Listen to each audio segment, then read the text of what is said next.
first down. Allen to throw. Zips it. Passes complete. Murray. Blitz is coming. Underneath to DeMarcano, and he's wrapped up and taken down. Samuel in motion. They hand it off to Cook. Cook with a burst of speed. He's got a first down. He's inside. Allen, middle of the field. Pass is complete. He's got his tight end. Allen looking to throw. In trouble. Flushes out of the pocket. Throws underneath. Pass is complete to Shakir, who makes a man miss with a and a first down. Allen to throw. Throws underneath. He's got Coleman. Coleman all the Allen keeps it himself. Allen to the right. Allen to the goal line. Lowers his shoulder. He's in. Allen, he's hitting the face mask again. He avoids it though, according to the officials, and he dumps it off. A lot of that from the Legion of Boom when he grew up outside of Seattle. Outside the backfield is Ray Davis. Out for the 24. They give it off to Davis again.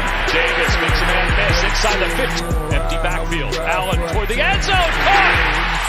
Touchdown Bills. Mac Hollins. Murray in trouble. He's going down.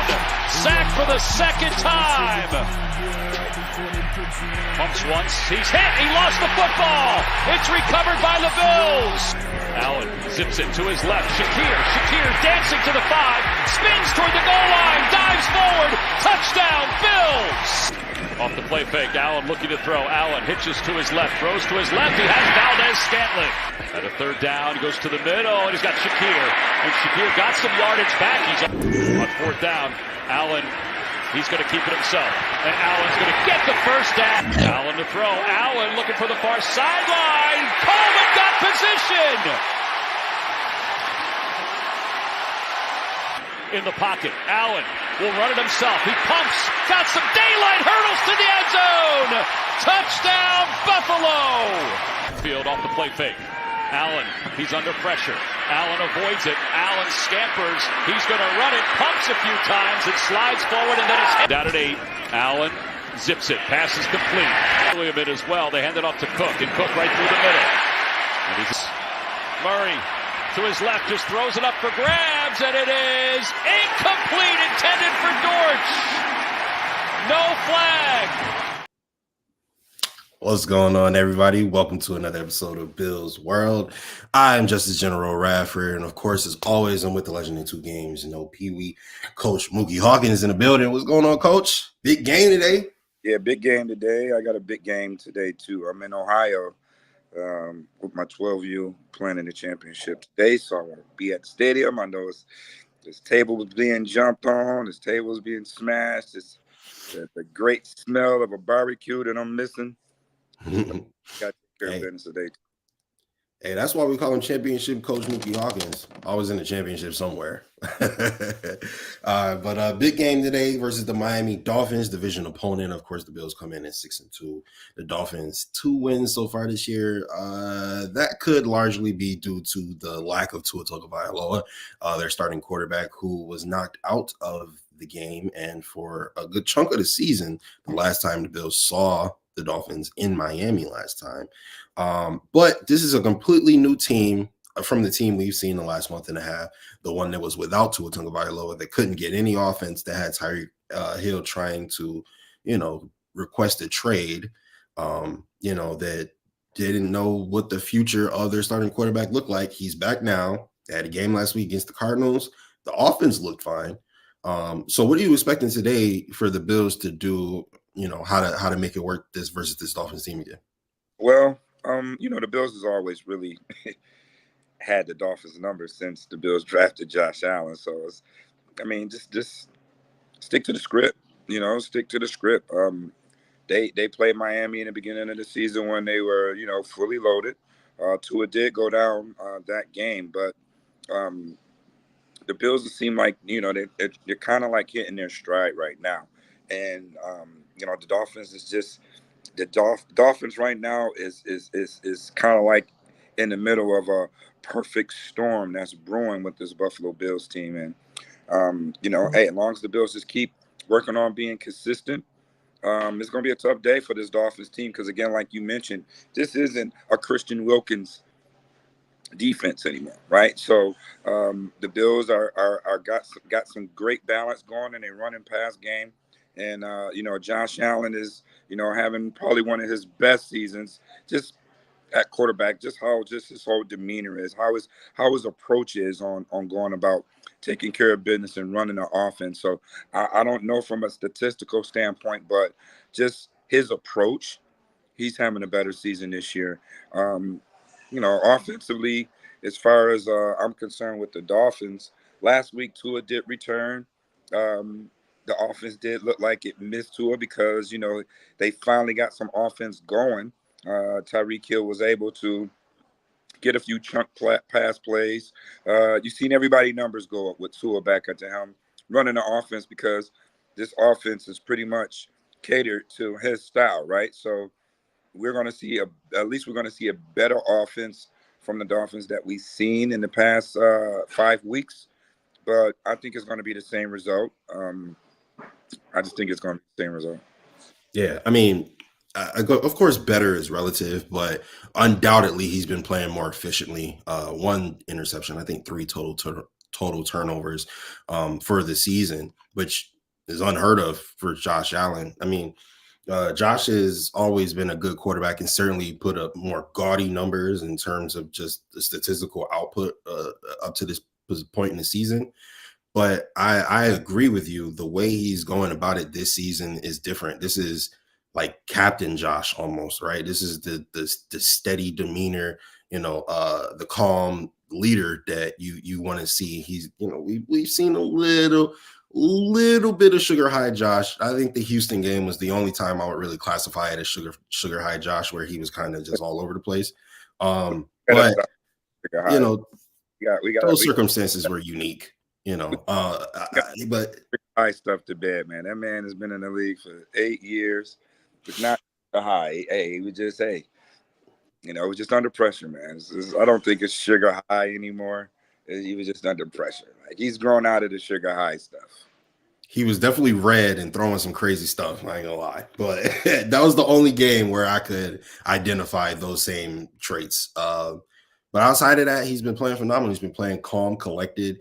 He's been trusting his teammates, which I don't know that I could confidently say before this year that he fully trusted his teammates, but seems to be fully trusting them now. He's not allowing, but obviously the run game is much more substantial than it has been. We've always had a decent run game at the very least. Now we have an elite run game. This offensive line is blocking people across the line of scrimmage, 4 or 5 yards across the line of scrimmage. You see entire line move forward. James Cook and Ray Davis and Ty Johnson, they've had great gaps to run through, and they've all made the most of their touches.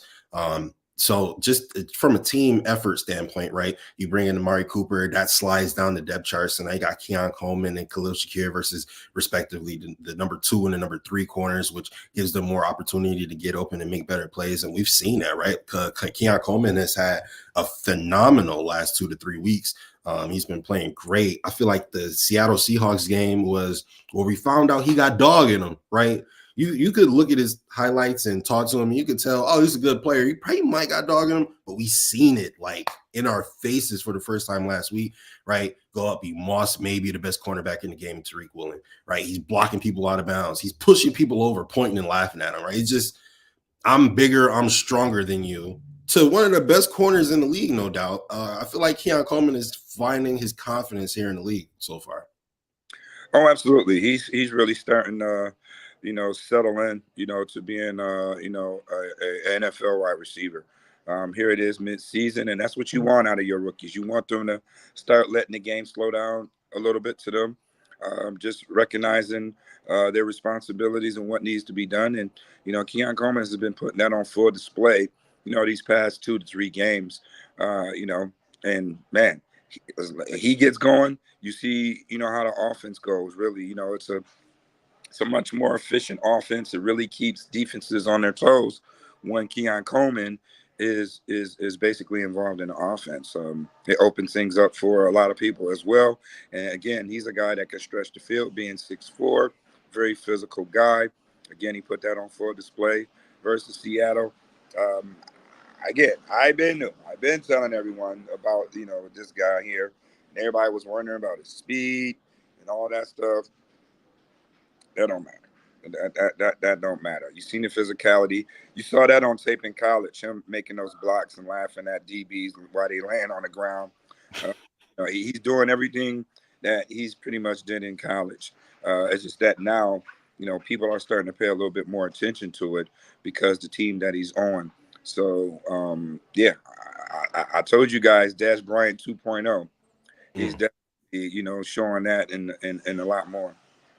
Yeah, absolutely. When he was drafted, his tape looked a little Justin Jefferson-ish to me. And a lot of people kind of gave me grief for it. And I'm not saying he's Justin Jefferson, but a lot of the same ideas or like pros and cons that people have for Justin Jefferson coming out of the draft, they have for Keon Coleman. That doesn't say that he's going to be a replica of Justin Jefferson by any stretch of the imagination, but in his last 2 weeks, you've seen the potential that he could bring, right? He's in his rookie season, and he's already got the confidence of a veteran. And it'll only make him more confident going forward the more plays he makes and the more solidified he finds himself in this league. But another wide receiver who has, Khalil Shakir has arrived as far as I'm concerned. Khalil Shakir is one of those wide receivers you see where like Cooper Kupp, right? Where it's like he's just always open. He's always getting extra yardage. It's so refreshing to have a wide receiver like that for the Buffalo Bills. We really haven't had one since Cole Beasley, right? Cole Beasley did a lot of good things for us. And I feel like Khalil Shakir is almost like Cole Beasley 2.0, right? Is a little faster, a little shiftier, right? Breaks more tackles. He's bouncing off of people, low center of gravity, able to make huge plays, the most improbable plays, and he always makes them. He's always there in the clutch. If it's 3rd and 9, 10 is about to catch the ball, and I feel like he's become a very consistent piece for Josh, and that's just helped Josh mature.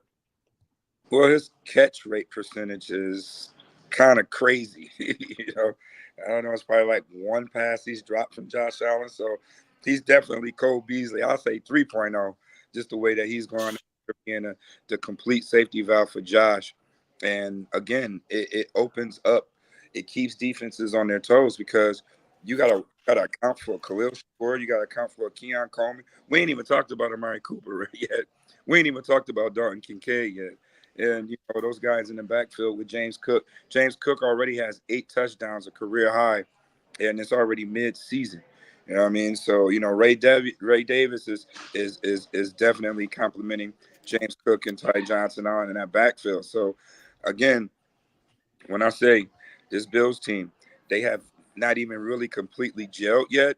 These next couple of weeks, this team is getting better and better. And hopefully they can take that next step against Miami today. Yeah, absolutely. And not only that, but you bring in Amari Cooper, that slides everybody down the depth chart. You get a number one who is an elite route runner, right? Which is just going to do Josh good. And he had a great game in his first game. He was a little quiet in the second game, but I feel like that also helped Keon Coleman and Khalil Shakir go off just again, because you are now facing a number 2 or 3 corner as opposed to facing their best corner, right? I feel like that just changes game plans completely, right? And not only that, but Sean McDermott's favorite thing to talk about is complementary football. And I feel like that is exactly what this team thrives off of, is complementary football. Those 2 losses we took to the Ravens and the Texans, and when we were facing the Jets, it was like the complementary football wasn't there, and you saw the cracks in the system. When a defense or an offense isn't playing well, it kind of trickles down to the other side of the ball, right? But last 2 weeks, defense only letting up 10 points each week, and really versus Tennessee, it wasn't even 10. They got a garbage time touchdown, right? Seattle also got a garbage time touchdown. So you averaging almost less than 10, really less than 10 points if you were actually trying in those last minutes, right? So that goes back to the complementary football, where the defense is playing well, which leads to the offense having better field position, scoring more points, which leads to you flipping the field and, the defense having to go 80 or 75 yards, whatever the case may be. But as we get deeper into the season, this defense is getting a lot more healthy, and we've seen Terrell Bernard and Teron Johnson come back, and how badly the defense missed them when they were gone. Soon enough, we'll be getting guys like Von Miller. I think Von Miller is back this week, if I'm not mistaken. back today for sure. Okay. And then you get Matt Milano back at some point, which is just going to make the defense even stronger, having that leadership out there, having that veteranship out there. What do you expect for them today versus Miami? Well, they got to get after it. The guy you mentioned, in Von Miller, I know he's going to be excited to get back out there to keep his streak going. I mean, we talked about it in the beginning of the season that anything Von Miller gives this team is a bonus. And he went out, he was getting a sack every game. He was back to his normal self. So here it is. Von Miller gets to sit 4 games, so that's more rest, that's less wear and tear, and that's 4 more weeks for his body to completely heal. So it's kind of like a gift and a curse with Von Miller, and hopefully today it'll turn into a few gifts and he'll get to a tongue of a lower on the ground today. Yeah, this defense has been getting pressure like crazy. Gregory Rousseau specifically is having an outstanding season. He has 6 pressures versus Seattle. 6 pressures, insane. Like he, I'm sorry. He had 11 pressures. He had 6 QB hits, which is even more insane. And then of course you got AJ Epinesa, who's been playing phenomenally as well. This defensive line is finally starting. They've had spurts before, but now they're playing a little bit more consistently versus a Tua Tagovailoa, who I have to imagine is somewhat trying to protect himself, doesn't want to get hit too hard, doesn't want to end up in the same position he's been in. So, of course, having guys like that puts a little bit of fear in your heart and changes the game plan up just a little bit. Every time we've seen the Dolphins, we've lost to them like 1 time in the last like 15 meetings or something like that. Mm-hmm. So, and Jalen Ramsey 0-5 versus Josh Allen. It's a lot of factors that say the Bills should get the W today. But what do they need to do to get the W versus a team that needs a win badly in the division? Well, the Bills just need to keep doing what they've been doing, keeping teams off balance with balance, run the ball efficiently and effectively, take your shots when needed, when you got the matchups that you like, and just take what the defense give you. Just take what the defense give you, and everything else, come to fruition. The Bills have been pretty much winning these games on a O-line and a D-line, the line of scrimmage. So the Bills have been dominating the line of scrimmage, let's just say majority of the time, other than Houston and Houston, and they got things going in the second half. That Baltimore game, it was just an ugly game. But other than that, the Bills O-line has been dominating, what's been placed in front of them.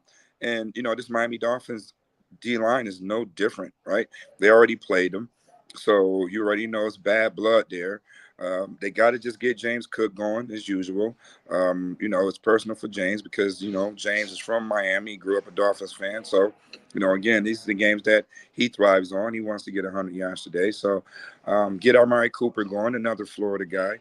Again, we're not even talking much more about Amari Cooper. But if the Bills can keep the Dolphins off balance with balance, Josh Allen is going to have those type of games he's been having against the Dolphins since he's been drafted by this Bills team. Defensively, we are the ones that have been putting Tua Tagovailoa in these situations, as far as, the concussions and things like that. So he may be a little nervous just because of that factor alone. Again, Greg Rousseau, 6'7", AJ Epinesa, 6'5", 6'6". These are some tall bookends that definitely poses a problem for Tua Tagovailoa. It's hard for him to get the ball up over that wingspan. And again, Von Miller is back. Ed Oliver is completely healthy. Daquan Jones is completely healthy. Nobody's talking about the way that Dwayne Smoot has been playing for this team and making plays. Even Austin Johnson has contributed. Dwayne Carter has been very solid in his rookie season. So, as long as the Bills can go ahead and win and dominate the line of scrimmage on both ends, the Bills is going to come out with another dub today. Yeah, absolutely. I mean, they've done it consistently. The Bills have more wins. Or I'm sorry. I think it's Josh Allen has more wins versus one team, which is the Dolphins, than any other quarterback in the span of since he's been in the league. So, I mean, they've got the Dolphins number. I don't know if it's like a mental thing at this point, or if McDermott just got it in the bag. But they've showed out every time they play the Dolphins, so we don't really expect much difference here. All right, Coach, before we get up out of here, give me an X factor for the game. Who is someone that this game hinges on? Someone who, if they perform well, then the Bills will have no problem. But if they don't show up today, then the Bills might face some issues. Well, I'm going to say Keon Coleman. He's been the hot guy the past couple of games, so we got to keep the rookie going. We can't just go away from the rookie for no reason. He's definitely been, showing up and putting up good numbers. So he right now, he's the X factor. He's going to take the pressure off of Amari Cooper, because now he's going to seek some attention, based upon, the way he's been playing the past couple of games. So I'd like to see who's going to match up with him. Are they going to have Jordan Poyer matched up? I want to see Keon Coleman move around. I don't want to see Keon Coleman just stuck on the outside. I want to see him matched up against those safeties. I want to see him matched up against linebackers. And that right there is going to create confusion within the Miami Dolphins defense, because they're not going to know who to check. Like if they go with Dalton Kincaid and Dawson Knox and that exotic 12 personnel that I saw in Seattle, then, it could be a long day for this Miami Dolphins defense, because they're gonna have some mismatch problems. But it all starts with Keon Coleman. He's my X factor on offense, on defense. Right now, Von Miller, X factor. Let's see what you got. Let's see what this defense been missing the past 4 games. And I hope he put enough hot sauce in his food so he can go crazy out there today. So Von Miller, the X factor on defense. Keon Coleman, X factor on offense. I like it. And Bills are undefeated every time we did a show, so we had to get one done. This morning. All right, so give us a score prediction, and who do you think will win? I say Bills 34, Dolphins 23. That's close to what I had. I got Bills 34, Dolphins 17. So, hey, we'll see what happens. All right, Buffalo Bills take on division opponent Miami Dolphins. Tua Tagovailoa is back, but so is Von Miller. So we'll see what happens. All right, 2-5, I think the Dolphins are, versus the Bills 6-2, first in the division. We have a chance to clinch the division by week 12. Yeah, if the Bills take care of business today, they take care of business in Indy. It's a good chance that they'll be able to clinch. I don't know if that's the quickest or fastest. 11 would have been the fastest. It would have been tied for the fastest. But since the Jets won, since they beat Houston, we can't do that, which is fine. I mean, we want the Jets to get a worse draft position, and we wanted Houston to get a worse. You know what I mean? We wanted Houston to lose, so that works out better for us anyway, as far as I'm concerned, at least. So we'll see. Yeah, but today the Bills complete the sweep. They bring the broom out on the Miami Dolphins, get them out of the way, early in the season. And, Dolphins, if Tua can stay healthy, they're going to end up knocking off some playoff contending teams down the line. And that, again, can help the Buffalo Bills. But the Bills get the sweep today, and that's going to help some tie-breaking situations as well. For sure. Tua's injury definitely put the Dolphins in a hole, but they're not a bad team. So you're 100% right. They will be knocking off some good teams that will more than likely just help our issue. So we'll see what happens. So big game today, 1 p.m. in Orchard Park. We'll see what happens, and we will be with you guys right after the game. We'll do a post-game show, and talk to you guys later. So make sure you guys tune in. WUFO 96.5. Tune into the radio show today, and we'll see you guys later. You guys know we appreciate every like, comment, subscription, retweet, repost, all the support you guys give us. We do it for you guys, so thank you. Coach, go ahead and send us out.